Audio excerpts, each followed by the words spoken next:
আপনাদের ওই দামি বুট আর অহংকার দিয়ে ম্যাচ জেতা যায় না স্যার। আমাকে শুধু 5টা মিনিট বলটা পায়ে নিতে দিন।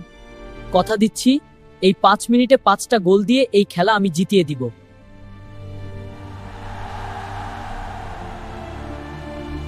মুখ সামলে কথা বল, রাস্তার ভিখারি। তুই আসছিস 5 মিনিটে 5 গোল করতে? 5 গোল কিভাবে সম্ভব?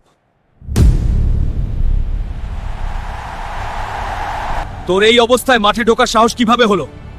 সিকিউরিটিকে মাঠের বাইরে নিয়ে যান। মাঠে থেকে বের করা তো আপনাদের উচিত। কোটি টাকার অহংকার নিয়ে 4 গোল খেয়ে বসে আছেন। আমার গায়ের ময়লা তো সাবান দিলে যাবে, কিন্তু আপনাদের এই হারের কলঙ্ক মুছবেন কি দিয়ে? তোর সব সাহস আর অহংকার আজ আমি এই মাঠেই ধুলোয় মিশিয়ে দেব। তুই যদি এই 5 মিনিটে একটা গোল করে দেখাতে পারিস, তাহলে আমি সবার সামনে কথা দিলাম এই মাঠে আর কোনোদিন মুখ দেখাবো না। ঠিক আছে স্যার, ঘড়ি ধরে রাখুন। এই 5 মিনিটে আমি একটা নয় 5টা গোল করে দেখাবো, আর খেলা শেষে আপনাকে এই মাঠ ছাড়তে হবে না। শুধু দাঁড়িয়ে দেখবেন দামি বুট জুতো ছাড়াও জাদুর জন্ম কিভাবে হয়। কারণ মনে রাখবেন, অহংকার হয়তো আপনাদের মতো রাজপ্রাসাদে জন্মায়, কিন্তু আসল চ্যাম্পিয়নরা জন্মায় আমাদের মতো রাস্তার ধুলোয়।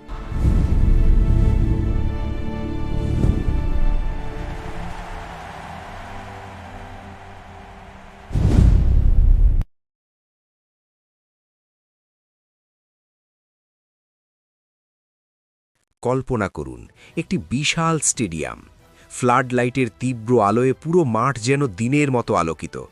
হাজার হাজার দর্শকের গগন দিদারি গর্জন, কোটি টাকার টুর্নামেন্ট। মাঠের এক প্রান্তে দাঁড়িয়ে আছে বিশ্বের নামি দামি সব তারকা খেলোয়াড়, আর তাদের ঠিক সামনে দাঁড়িয়ে আছে 15 বছরের এক শীর্ণকায় কিশোর। গায়ে সাধারণ একটি গেঞ্জি, পায়ে কোনো দামি বুট নেই। দলের হার প্রায় নিশ্চিত, সময় বাকি মাত্র 5 মিনিট। আর সেই ছেলেটি বুক চিতিয়ে আত্মবিশ্বাসের সাথে বলছে, আমাকে শুধু 5টা মিনিট সময় দিন, আমি 5টা গোল করে খেলা জিতিয়ে দেব। পুরো স্টেডিয়াম অবাক বিস্ময়ে তাকিয়ে আছে তার দিকে। কিন্তু এরপর যা ঘটল তা শুধু ইতিহাস নয়, তা এমন এক অলৌকিক দৃশ্য যা দেখলে আপনার চোখের পানি আটকে রাখা কঠিন হবে। কে এই ছেলে? কোথা থেকে এলো সে? চলুন ফিরে যাই গল্পের শুরুতে। পৃথিবীতে কিছু মানুষের জন্ম হয় আলো ছড়ানোর জন্য, কিন্তু নিয়তি মাঝে মাঝে সেই আলোকে এমন এক মেঘে ঢেকে দেয় যেখান থেকে ফিরে আসাটা এক অকল্পনীয় সংগ্রাম হয়ে দাঁড়ায়। আমাদের গল্পের নায়ক সাব্বির, বয়স মাত্র 15। এই বয়সে একটি ছেলের হাতে থাকার কথা বই, খাতা, আর চোখে থাকার কথা রঙিন পৃথিবীর স্বপ্ন। সাব্বিরও ঠিক তেমনই ছিল। ঢাকার এক প্রান্তে একটি ছোট ছাপড়া ঘরে বাবা সোনু মিয়ার সাথে তার বাস। সোনু মিয়া পেশায় একজন সামান্য রিক্সা চালক। সারাদিন রিক্সা চালিয়ে যা আয় করতেন তা দিয়ে কোনো রকমে তাদের অভাবের সংসার চলত। কিন্তু দারিদ্র্য তাদের মুখের হাসি কেড়ে নিতে পারেনি, কারণ সাব্বিরের মা ছিলেন তাদের সংসারের প্রাণ এবং সাব্বিরের সবচেয়ে বড় অনুপ্রেরণা। সাব্বির নিয়মিত স্কুলে যেত। ক্লাস 9-এর এক উজ্জ্বল ছাত্র সে, কিন্তু তার সবচেয়ে বড় পরিচয় ছিল স্কুলের খেলার মাঠে। যখনই স্কুল মাঠে ফুটবলে লাথি পড়ত, সাব্বিরের পায়ে যেন জাদু ভর করত। বল একবার তার পায়ে গেলে বিপক্ষ দলের খেলোয়াড়দের ঘাম ছুটে যেত। স্কুলের হেডমাস্টার থেকে শুরু করে পিটি স্যার সবাই সাব্বিরের খেলায় মুগ্ধ ছিলেন। স্যাররা বলতেন, এই ছেলে একদিন অনেক বড় খেলোয়াড় হবে, নিজের প্রতিভায় দেশের মুখ উজ্জ্বল করবে। সাব্বির যে দলে খেলত সেই দলের জয় ছিল প্রায় নিশ্চিত। সাব্বিরের পৃথিবীটা ছিল তার মায়ের স্নেহের আঁচল আর ফুটবলের সবুজ মাঠ ঘিরেই। কিন্তু নিয়তির নির্মম পরিহাস। হঠাৎ একদিন সাব্বিরের জীবনে নেমে এলো এক ঘোর অমানিসা। এক রাতে তার মা ভীষণ অসুস্থ হয়ে পড়লেন। সোনু মিয়া রিক্সা নিয়ে হাসপাতালে ছোটাছুটি করলেন। ডাক্তাররা অনেক চেষ্টা করলেন, কিন্তু ভাগ্যের লিখন খণ্ডাবে কে? সাব্বিরের মা তাদের ছেড়ে না ফেরার দেশে পাড়ি জমালেন।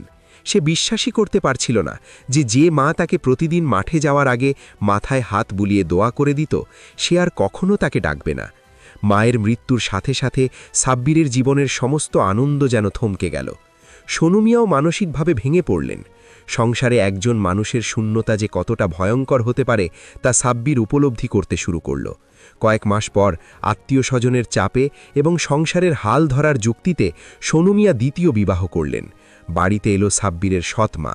প্রথম দিকে সবকিছু স্বাভাবিক থাকলেও ধীরে ধীরে সংসারের অভাব অনটনের কারণে সৎ মায়ের মেজাজ খিটখিটে হতে শুরু করল। সংসারের টানাটানিতে সাব্বিরের ফুটবল খেলাটা তার কাছে বিলাসিতা মনে হতো। তিনি চাইতেন সাব্বির যেন কাজে যোগ দেয়। তোর বাবা সারাদিন রিক্সা চালায় আর তুই সারাদিন মাঠে ফুটবল নিয়ে পড়ে থাকিস, এতে কি আমাদের অভাব দূর হবে? এমন কথা সাব্বিরকে প্রায়ই শুনতে হতো। সোনু মিয়া সারাদিন পরিশ্রান্ত হয়ে রাতে বাড়ি ফিরতেন, তাই সংসারের এই নীরব টানাপোড়েন তার খুব একটা চোখে পড়ত না। আর সাব্বিরও তার বাবাকে কিছু বলতো না, কারণ সে জানত তার বাবা সংসারের ঘানি টানতে কতটা ক্লান্ত। ধীরে ধীরে অভাবের তাড়নায় এবং সৎ মায়ের কথায় অভিমান করে সাব্বিরের স্কুল যাওয়া অনিয়মিত হয়ে গেল। তার পায়ে আর বুট জুতো উঠল না। পরিবারকে সাহায্য করার জন্য সে এলাকার ভাঙাড়ি কুড়ানোর কাজ শুরু করল। যে ছেলেটির পায়ে ফুটবল কথা বলতো, সেই সাব্বিরের কাঁধে এখন একটি বস্তা। সকাল হলেই সে বেরিয়ে পড়ে রাস্তায়। কাগজ, প্লাস্টিকের বোতল কুড়িয়ে যা পায় তা বিক্রি করে সংসারের জন্য টাকা নিয়ে যায়। সৎমা খুশি হন, কিন্তু সাব্বিরের ভেতরের স্বপ্নগুলো গুমড়ে কাঁদতে থাকে। মানুষের পেশা বদলালেও তার ভেতরের প্রতিভা তো আর মরে যায় না। সাব্বিরের শিরায় শিরায় তখনও ফুটবলের নেশা। একদিন কাজ শেষে সে তার পুরনো স্কুলের মাঠের পাশে গিয়ে দাঁড়াত। দেখত তার একসময়ের সহপাঠীরা মাঠে ফুটবল খেলছে। তারও ইচ্ছে করত ছুটে গিয়ে মাঠের মাঝখানে বলটা নিয়ে একটু কারিকুরি করতে। একদিন সে নিজেকে ধরে রাখতে পারল না। বন্ধুদের কাছে গিয়ে বলল, দোস্ত, আমাকে একটু খেলতে দিবি? সাব্বির, আমরা তো এখন বড় টুর্নামেন্টের জন্য প্র্যাকটিস করছি। সাব্বিরের আরেকজন বন্ধু দূর থেকেই বলে উঠল, তোর পায়ে তো বুটও নেই, আর তুই প্র্যাকটিস থাকিস না। তুই বরং তোর কাজে যা, পরে কোনো একদিন খেলিস। কথাগুলো সাব্বিরের বুকে খুব বাজল। কেউ তাকে গালমন্দ করেনি ঠিকই, কিন্তু এই অবহেলা তাকে বুঝিয়ে দিল সে কতটা পিছিয়ে পড়েছে। সে নীরবে সেখান থেকে চলে এলো। সেদিন বিকেলে মন খারাপ করে সাব্বির চলে আসলো তার নিজের রুমে, যেখানে তার মায়ের ছবি দেয়ালে টাঙানো। সে তার মায়ের ছবিতে হাত রেখে কান্না করছে আর বলছে, মা, তুমি আমাকে শক্তি দাও মা। তুমি তো জানতে ফুটবল আমার কতটা প্রিয়। আজ আমার খেলার কোনো জায়গা নেই। অভাব আমাকে মাঠ থেকে দূরে সরিয়ে দিয়েছে, কিন্তু আমি হার মানতে চাই না মা। তুমি উপর থেকে আমাকে আশীর্বাদ করো, আমি যেন আবার মাঠে ফিরতে পারি। সেখানে কিছুক্ষণ নীরবে বসে থাকার পর তার ভেতরের কষ্ট কিছুটা হালকা হলো। সে মনে মনে এক নতুন জেদ নিয়ে উঠে দাঁড়ালো। পরদিন সকাল, নতুন এক দিন, নতুন এক ভোর। হঠাৎ রাস্তার মোড়ে একটি মাইকের শব্দে তার কান খাড়া হলো। একটি পিকআপ ভ্যানে বড় বড় ব্যানার লাগিয়ে মাইকিং করা হচ্ছে, শুনুন শুনুন শুনুন, আজ বিকেলে জেলা স্টেডিয়ামে অনুষ্ঠিত হতে যাচ্ছে এক মহাযুদ্ধ। কোটি টাকা বাজেটের এক বিশাল আন্তর্জাতিক ফুটবল টুর্নামেন্টের ফাইনাল খেলা, যেখানে অংশ নিচ্ছে বিদেশি খেলোয়াড় সমৃদ্ধ দুটি দল, রয়্যাল বেঙ্গল ওয়ারিয়ার্স এবং ডাইনামিক ড্রাগনস। বিজয়ী দল পাবে নগদ 5 কোটি টাকা এবং বিশাল গোল্ডেন কাপ। কথাগুলো শুনে সাব্বিরের চোখের সামনে যেন তার পুরনো স্বপ্নগুলো ভেসে উঠল। এত বড় খেলা! সে ভাবল, আমি তো খেলতে পারি না, কিন্তু এত বড় খেলা নিজের চোখে দেখার সুযোগ তো আর পাবো না। কাজ শেষ করে সাব্বির সোজা চলে গেল স্টেডিয়ামের দিকে। স্টেডিয়ামে তখন মানুষের উপচে পড়া ভিড়। সাব্বির অনেক কষ্টে ভিড় ঠেলে মাঠের গ্যালারির একেবারে সামনের দিকে গিয়ে দাঁড়ালো। তার চোখ দুটো চকচক করছিল। স্টেডিয়ামের পরিবেশ তখন টানটান উত্তেজনায় ভরপুর। রেফারি বাঁশি বাজালেন। শুরু হলো ফাইনাল ম্যাচ। দুই দলই হাড্ডাহাড্ডি লড়াই করছে, কিন্তু ডাইনামিক ড্রাগনস দলের বিদেশি খেলোয়াড়দের শক্তির কাছে রয়্যাল বেঙ্গল ওয়ারিয়ার্স যেন একেবারেই টিকতে পারছিল না। প্রথমার্ধেই কারা 3টি গোল খেয়ে বসল। দ্বিতীয়ার্ধে খেলোয়াড়রা যখন মাঠে নামল, তাদের চোখে মুখে হতাশার ছাপ স্পষ্ট। দর্শকদের মধ্যেও পিনপতন নীরবতা। খেলা শেষের দিকে গড়াচ্ছে। হঠাৎ ডাইনামিক ড্রাগনস আরও একটি গোল করে বসল। Score line 4-0। সময় আর বেশি নেই। ঘড়ির কাঁটায় মাত্র 5 মিনিট বাকি। রয়্যাল বেঙ্গল ওয়ারিয়ার্সের অধিনায়ক এবং মূল স্ট্রাইকার নীরব হতাশায় মাঠের ঘাসের ওপর বসে পড়ল। 5 মিনিটে 4টি গোল শোধ করে ম্যাচ জেতার রীতিমতো অসম্ভব। ঠিক সেই মুহূর্তেই ঘটল এক অভাবনীয় ঘটনা। গ্যালারির পাশ থেকে বল বয়দের রাস্তা দিয়ে মাঠের ভেতর ছুটে এলো সাব্বির। সাধারণ জামা, পায়ে কোনো বুট নেই। সে সোজা ছুটে গেল অধিনায়ক নীরবের কাছে। হাঁপাতে হাঁপাতে বলল, ভাইয়া, আপনারা হাল ছেড়ে দিচ্ছেন কেন? আমাকে শুধু একবার সুযোগ দিন। আমি কথা দিচ্ছি, এই 5 মিনিটে আমি 5টা গোল করে আপনাদের ম্যাচ জিতিয়ে দেব। সাব্বিরের কথা শুনে নীরব অবাক হয়ে গেল। সে কিছুটা বিরক্ত হয়ে বলল, তুমি একটা ছোট ছেলে, এটা একটা আন্তর্জাতিক ম্যাচ, তুমি বুঝতে পারছো তুমি কি বলছো? দয়া করে তুমি মাঠের বাইরে যাও, আমাদের এমনিতেই মন খুব খারাপ। সাব্বির মাটি কামড়ে দাঁড়িয়ে রইল। তার চোখের দৃষ্টিতে অদ্ভুত এক আত্মবিশ্বাস। সে দৃঢ় কণ্ঠে বলল, ভাইয়া, আমার অবস্থা দেখে আপনাদের বিশ্বাস হচ্ছে না, কিন্তু আমি গ্যারেন্টি দিয়ে বলতে পারি, আমাকে শুধু 5টা মিনিট বলটা পায়ে নিতে দিন প্লিজ। হঠাৎ পেছন থেকে দলের হেড কোচ মিস্টার রহমান এগিয়ে এলেন। তিনি সবকিছু শুনলেন। কোচ সাব্বিরের চোখের দিকে তাকিয়ে কি যেন একটা দেখতে পেলেন, এক প্রবল জয়ের ক্ষুধা। তিনি নীরবকে বললেন, থামো নীরব, আমাদের তো হার নিশ্চিত, আর মাত্র 5 মিনিট আছে। অনেকের মধ্যেই ঈশ্বর প্রদত্ত কিছু অদ্ভুত প্রতিভা থাকে।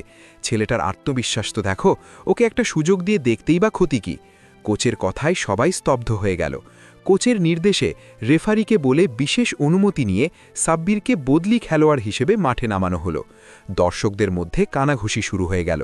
আরে দেখো, ওয়ারিয়ার্সরা কি ম্যাচ ছেড়ে দিল? একটা অচেনা কিশোরকে নামিয়েছে গোল শোধ করতে। কিন্তু সাব্বিরের কান সেদিকে নেই।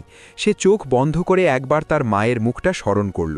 মা যেন আকাশ থেকে তাকে বলছে, যা বাবা, দেখিয়ে দে তোর প্রতিভা। রেফারির বাঁশি বাজল। খেলা আবার শুরু হলো। বল পেল রয়্যাল বেঙ্গল ওয়ারিয়ার্সের এক মিডফিল্ডার। সে কোচের কথা মতো বলটা সাব্বিরের দিকে বাড়িয়ে দিল। বল পায়ে পেতেই সাব্বিরের যেন রূপান্তর ঘটে গেল। সে যেন এক ক্ষুধার্ত চিতাবাঘ। সে বল নিয়ে সে এমন ক্ষিপ্রগতিতে ছুটতে শুরু করল যে বিপক্ষ দলের ডিফেন্ডাররা কিছু বুঝে ওঠার আগেই সে ডি বক্সে ঢুকে পড়ল।